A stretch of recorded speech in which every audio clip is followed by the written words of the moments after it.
नमस्कार, प्रवास साक्षी news centre पर आप सभी का स्वागत है। प्रधानमंत्री नरेंद्र मोदी अपनी 6 दिवसीय 3 देशों की सफल यात्रा के अंतिम चरण में आज न्यूजीलैंड के ऑकलैंड पहुंचे, जहां उनका गर्मजोशी से स्वागत न्यूजीलैंड के प्रधानमंत्री क्रिस्टोफर लक्सन ने स्वयं हवाई अड्डे पर पहुंचकर किया।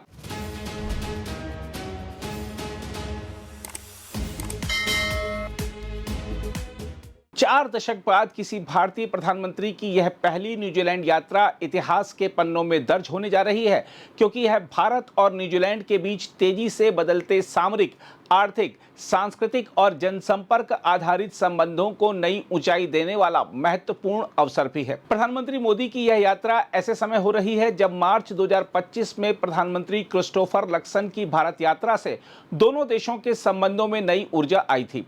इसके बाद दोनों देशों के बीच मुक्त व्यापार समझौते पर हस्ताक्षर हुए, जिसने आर्थिक सहयोग के नए द्वार खोल दिए। अब ऑकलैंड में होने वाली शिखर वार्ता इस साझेदारी को अगले चरण में पहुंचाने का काम करेगी।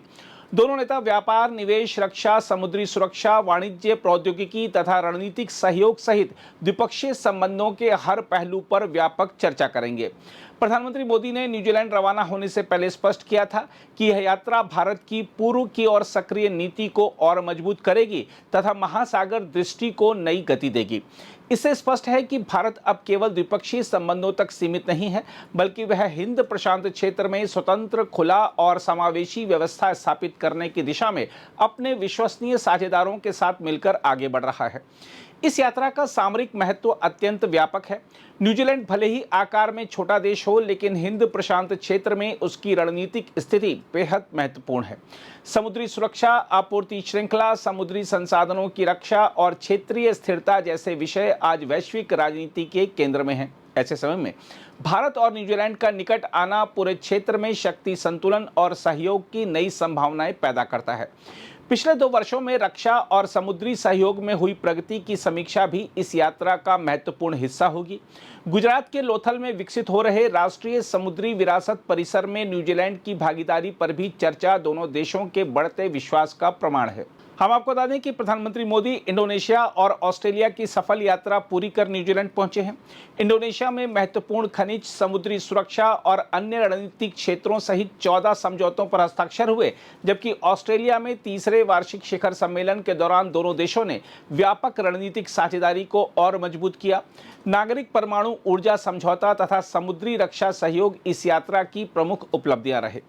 इन सभी पहलों को यदि एक साथ देखा जाए तो स्पष्ट होता है कि भारत हिंद प्रशांत क्षेत्र में अपने विश्वसनीय मित्र देशों का मजबूत समूह तैयार कर रहा है, जिसमें न्यूजीलैंड की भूमिका भी लगातार महत्वपूर्ण होती जा रही है। हम आपको बता दें कि भारत और न्यूजीलैंड के संबंध केवल सरकारों तक सीमित नहीं हैं, बल्कि दोनों देशों के लोगों के बीच गहरे विश्वास पर आधारित हैं। न्यूजीलैंड में भारतीय मूल का समुदाय दोनों देशों के बीच सबसे मजबूत सेतु बन चुका है। दीपावली, होली, रक्षाबंधन, बैसाखी, ओणम, पोंगल और अन्य भारतीय पर्व पूरे उत्साह से मनाए जाते हैं। कथक, भरतनाट्यम, हिंदी और भारतीय संस्कृति के प्रति वहां बढ़ती रुचि सांस्कृतिक निकटता का प्रमाण है।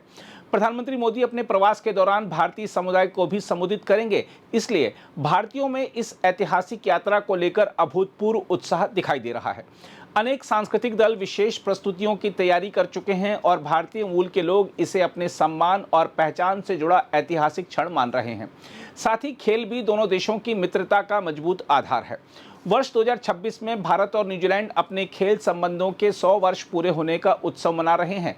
इसकी शुरुआत 1926 में भारतीय सेना की हॉकी टीम के न्यूजीलैंड दौरे से हुई थी, जिसमें महान खिलाड़ी मेजर ध्यानचंद भी शामिल थे। हाल ही में भारतीय महिला हॉकी टीम ने ऑकलैंड में कप जीतकर इस खेल संबंध को और मजबूत किया।